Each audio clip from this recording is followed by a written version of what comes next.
Hello guys and welcome to the video number 3.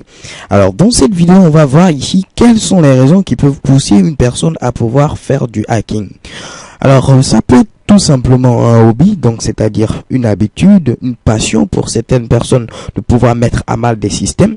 Alors je vais m'exprimer ainsi parce que dans les vidéos à venir on va faire comme les journalistes, on va considérer ici un hacker comme quelqu'un de mauvaise volonté. Mais il faut que vous sachiez à la base que un hacker, c'est vraiment quelqu'un de très bien qui veut apporter ici une amélioration de la sécurité d'un système. Ok?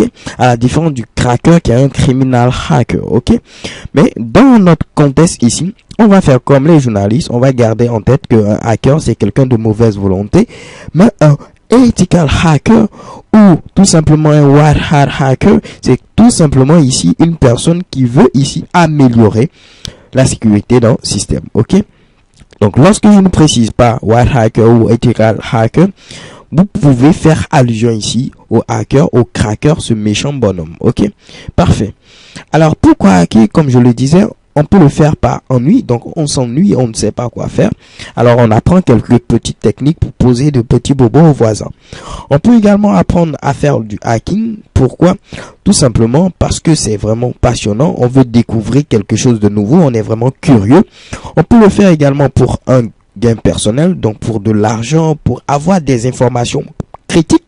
Donc par exemple des informations qui sont jugées très confidentielles, des informations du gouvernement. On peut le faire ici pour se lancer des défis, pour répondre à des défis, et ainsi de suite. On peut le faire pour avoir une grande personnalité, une renommée internationale. Bon, plein de raisons. Ok? Alors dans cette vidéo également, je vais vous parler d'un petit truc avant de terminer. C'est quoi?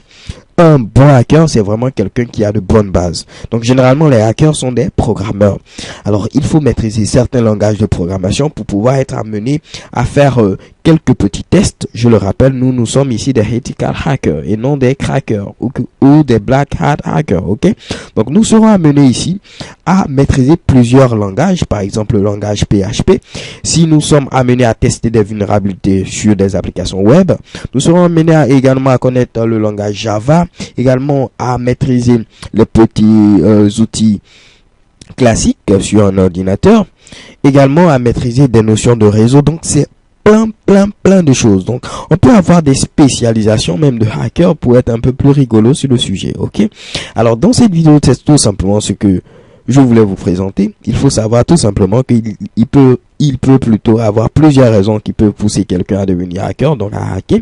Mais également ici, nous allons apprendre ici plusieurs choses pour pouvoir faire de nous de bons ethical hackers, de bonnes personnes qui pourront aider éventuellement d'autres personnes dans des difficultés.